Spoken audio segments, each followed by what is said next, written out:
Как не потерять тысячи долларов на покупке машины, как не купить хлам и как я все это сделал. Сегодня я вам расскажу про ошибки, которые я совершил, когда покупал свою первую машину, что я из них вынес и как вам сделать лучше и сэкономить тысячи долларов и очень много нервов. А также я вам расскажу, что же лучше купить, по моему мнению, новую машину или старую машину. В Канаде очень сильно нужна машина, это правда. Очень большая, широкая страна, очень большие расстояния от всего ко всему, даже от магазина к работе, к дому, ко всему очень далеко. Поэтому без машины невозможно. Поэтому я решил купить машину. У меня на тот момент бюджет на покупку машины был 3000 долларов. И это была моя первая ошибка. Нельзя покупать машину за 3000 долларов.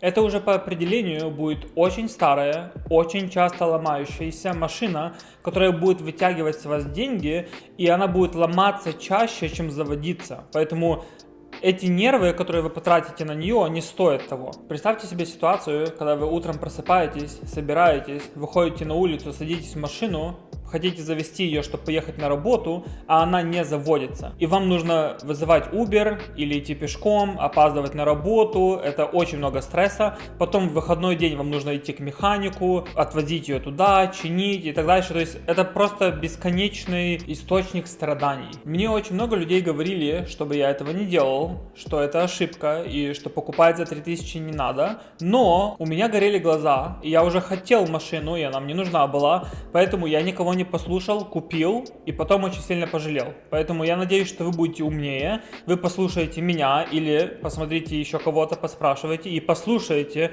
тех людей, у кого вы спросите, и вы не купите настолько плохую старую машину. Машина, которую купил я, это была Jeep Liberty 2006 года 4х4. Вторая ошибка – это купить неправильную машину. Что я имею в виду? Я купил неправильную машину. Я жил 2-2,5 километра от места работы. Какая нужна мне машина в такой ситуации? Да любая, хоть Toyota Corolla, это бы мне подошло.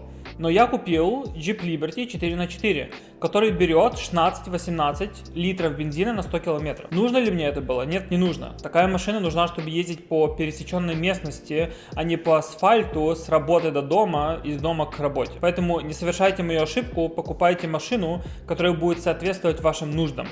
В моей ситуации еще была большая проблема, что я живу в Канаде, у нас очень длинные и холодные зимы, и обязательно нужно пригревать машину, иначе в нее просто невозможно сесть. И моя машина находилась на улице всегда, поэтому я тратил где-то 15-20 минут просто, чтобы ее разогреть, и она оттаяла, чтобы на ней можно было ездить. И это еще очень-очень-очень дорого мне стоило. Бензин тогда, кстати, еще был очень дорогой, потому что это были ковидные времена, поэтому эта ошибка мне стоила очень дорого. Третья ошибка – это ремонтировать ее, а также верить механикам, когда они говорят, что ее нужно ремонтировать. Смотрите, я потратил 12 тысяч долларов за 1 год ездения на этой машине. Почему? Потому что я верил механикам. Каждый раз, когда мне говорили, это нужно починить, иначе ездить небезопасно. Или это нужно починить, потому что она будет брать больше бензина.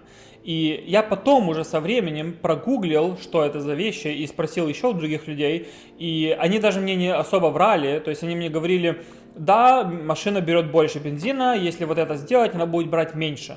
Но починка этого стоила мне больше 1000, а меньше бензина она будет брать на 1-2%, что экономия, не знаю, $1 в месяц. Поэтому это было нерентабельно. Поэтому это ошибка верить механикам и чинить все, что они говорят. Поэтому нужно переспрашивать у нескольких механиков, а также думать своей головой, целесообразно ли вам чинить ту или иную вещь.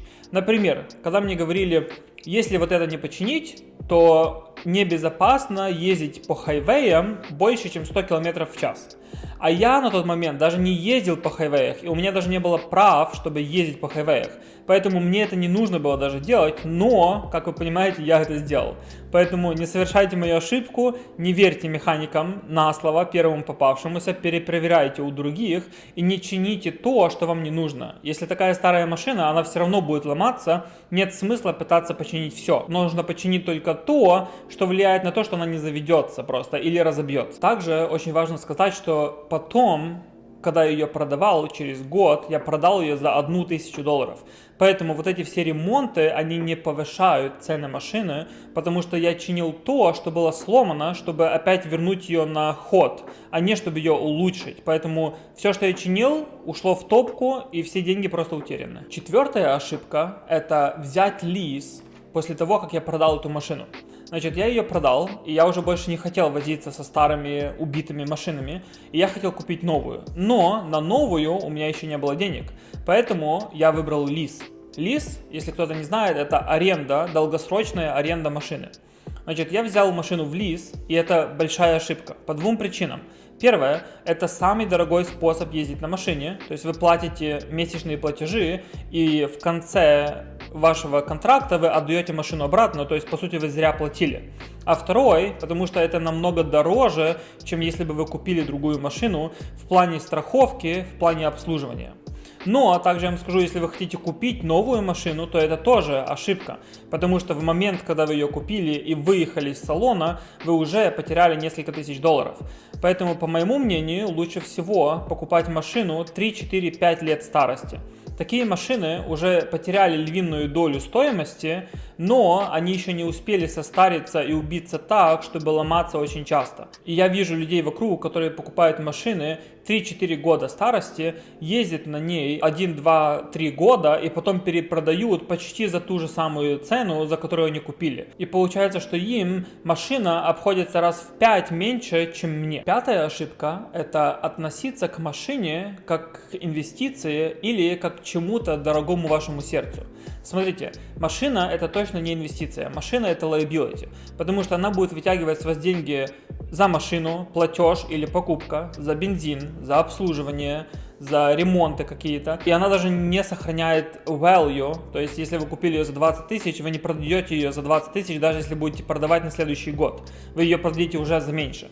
Поэтому это точно не инвестиция, не нужно к этому так относиться. А второе, не нужно к этому относиться как к чему-то очень важному, потому что это что-то важное может исчезнуть из вашей жизни просто в любой день. Ее могут украсть, у вас может случиться авария, и даже если страховка заплатит за ремонт вашей машины, она все равно уже потеряет в цене раза в 2, потому что она уже битая и ремонтированная. Поэтому машина – это просто средство передвижения, и оно должно соответствовать вашим нуждам и вашему доходу. И нельзя брать огромные кредиты или платить все, что у вас есть, все накопления за нее и так дальше. Также можете посмотреть мои предыдущие видео о том, как найти работу в Канаде, чтобы заработать на машину своей мечты. Спасибо за просмотр.